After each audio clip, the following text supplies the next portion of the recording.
Hi there everyone, welcome to my channel. So in this video we will talk about what is Microsoft Windows operating system. Before we start, I would like to say thank you so much to all my viewers, silent viewers, and supporters in my channel. Thank you for watching my videos.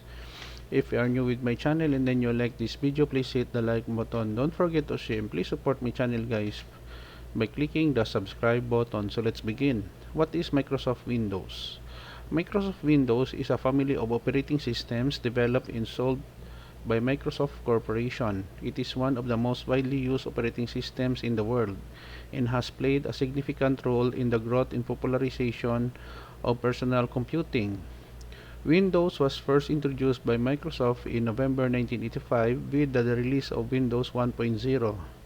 Since then, Microsoft has released numerous versions and iterations of the operating system, each introducing new features, improvements, and updates.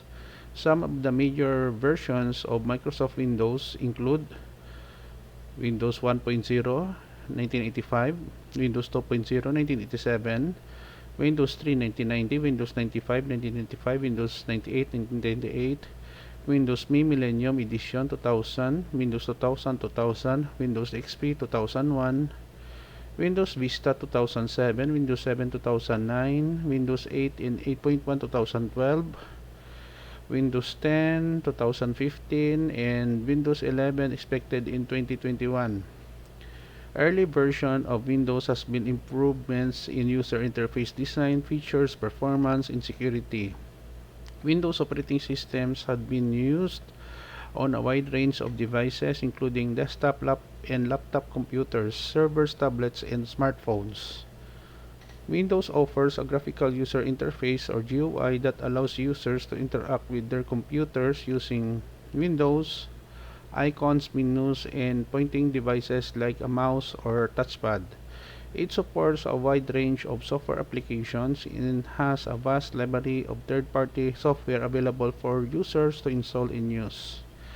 Microsoft Windows has become an integral part of the computing world, and it is utilized by millions of individuals, businesses, and organizations for various tasks, ranging from basic productivity to complex data processing and software development. Okay guys, so this is the end of my report on what is Microsoft Windows operating system is all about. Thank you so much for watching. I hope that you have learned something new in this video. Don't forget to like, share, and please support my channel guys if you're new by clicking the subscribe button. See you in the next video tutorial guys. This is your friend Jake saying bye bye for now.